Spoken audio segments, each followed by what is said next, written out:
Hi, today I want to show you how to put together the box cards from the A2 box card collections 1 and 2. I'm going to show you just one card out of collection 1. You can see that you want to fold it on the scores, mountain folds mostly, but you want to fold those flaps inward first and then you can fold them back to get a nice crisp edge. Then I find it helpful, find your theme and the paper you want to use. And I find it helpful to put the side panels on and the flat panels on first.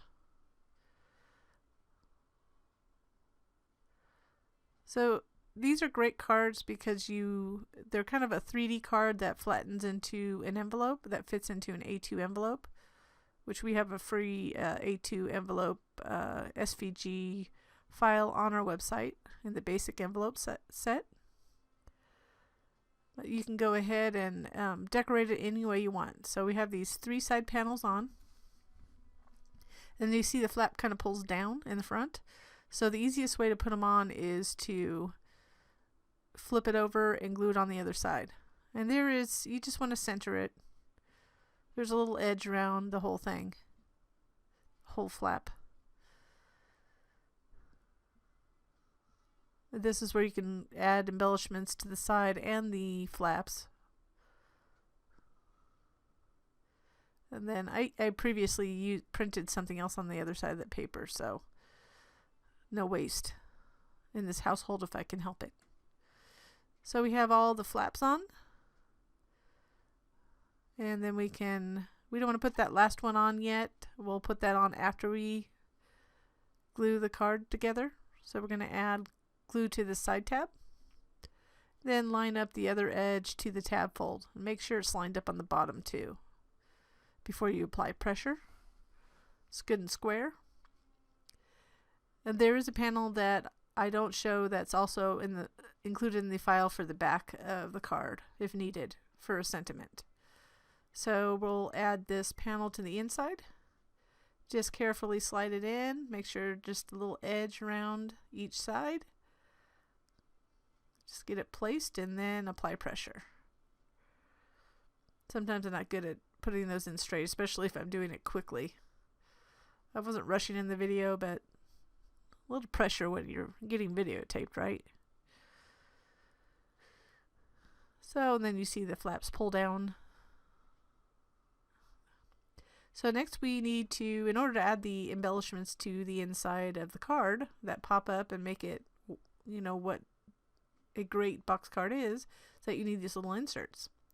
So I'm just dry fitting them to show you how we're going to glue them in, kind of. It has spacing just enough so it's just equal spacing the way that we're putting these in. So when you fold back these tabs, we're going to start with the back. I think it's easier to start with the back, but you can do the front first.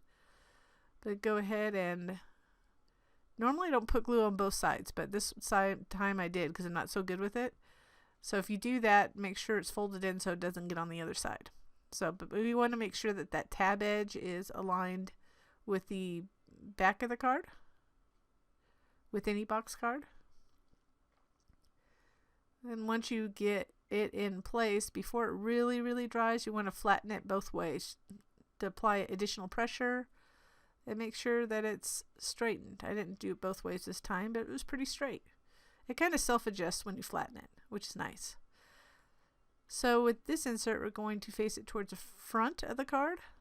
See where the tab edge is aligned with that front edge, inside edge. I want to make sure that's good and flush if possible. And this time I didn't add glue to both sides. I just wanted to show you it was possible. In a lot of my videos, I just do one at a time, just reach in. Because I'm messy with glue, so I'm just bound to get it all over the card. So go ahead and place it on the other side in the similar spot, and then flatten the card to apply pressure to secure those tabs a little bit more. And now all you got to do is add your own embellishments on the back, the front. And these are the other 2 cards that come with Collection What SVG file set. And then here's Collection 2. So you can see what they look like. You just go ahead and add whatever embellishments you want to make the card for any occasion. You can see it folds flat, so you can fit it into an envelope, and then it opens up to display. I hope you enjoyed this video, and I hope it was helpful. As always, thank you for watching.